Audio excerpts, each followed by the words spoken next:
Space Race, the 28th episode of Steven Universe, chronologically speaking. Fair warning, there will be spoilers in this review, so keep that in mind. This is what I'm talking about. This is an episode that should follow an episode as large as Mirror Gem / Ocean Gem. We get some great character interactions, we get some great world building, we get some great character growth, we get some really amusing, entertaining scenes that don't feel tacked on to the episode.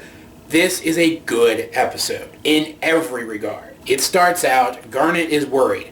Lapis has returned to Homeworld, or is returning to Homeworld, is in the process of doing so, and she doesn't know what that means for the gems above and beyond the fact that there will most likely now at this point be a renewed interest in Earth. And so this is when we get introduced to the Galaxy Warp.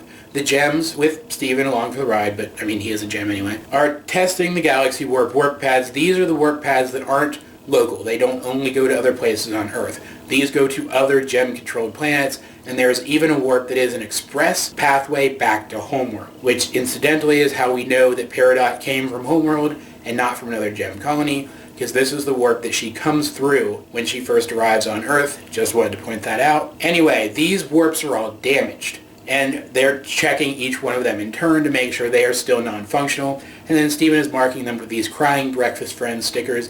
This is also when Crying Breakfast Friends are introduced, though I don't think that's quite as important as the Galaxy Warp. Anyway, Pearl seems saddened by the fact that the warps aren't working. She starts to describe to Steven what it's like being out there with all of the amazing things that are out there beyond this planet. And she doesn't go into detail about what's out there, but you can genuinely feel the longing to be out there experiencing those things again. She misses her home. Even though we know now that it wasn't a place where she had real freedoms and liberties, she still misses being there. And quite frankly, I don't blame her. And Steven feels really bad about it. He can tell that she misses her home. So later, once they're back in Beach City, where Steven is spending some time with his dad watching Crying Breakfast Friends, he suggests to their dad that they try to build a spaceship so that Pearl can go into space again. And obviously it's not going to work, but Greg appreciates the sentiment so much that he says, hey, let's give it a try. So they go to Greg's aunt and uncle's barn, which is the barn that they're staying in the current run of episodes. His aunt and uncle were big aviation buffs and also hoarders, so they have all this aviation tech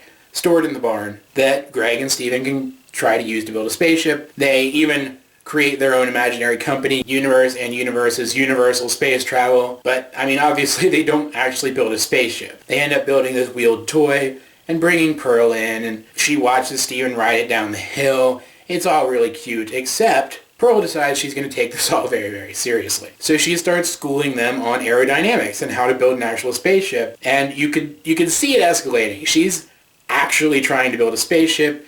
Greg wasn't actually trying to build a spaceship. He was just going along with what his son was playing at. And as it becomes increasingly clear throughout this absolutely adorable science montage with Pearl doing all these cool science things, as it becomes increasingly clear that Pearl is going to take this all the way, Greg starts to freak out more and more until finally he grounds Steven. Not like in the disciplinarian sense, but he actually forbids him from leaving the planet. But Pearl at this point, she sees it. She sees the potential to return to space and show Steven all these amazing things firsthand. So she doesn't listen to Greg. She finishes building the spaceship in one night. She actually steals the side paneling off of Greg's van to finish it, which I find absolutely hilarious. And she and Steven take off in this ship that Pearl rushed to complete. And Greg obviously hears them take off because they're literally like 10 feet away when they start up the engine. And he's on the intercom talking to them, demanding that Pearl come back down to the surface, and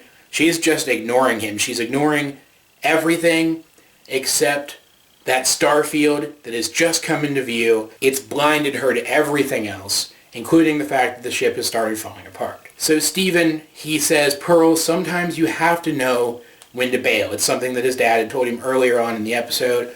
Pearl looks to space, she looks to Steven, and she decides that she would rather Steven be safe. They eject, they parachute to the ground, giving Greg a pretty healthy dose of heart attack when he sees the ship explode and doesn't know whether or not they made it out beforehand. But on the way down in the parachute chair, Steven and Pearl have a little bit of a dialogue where she says, I think I'd rather be here with you.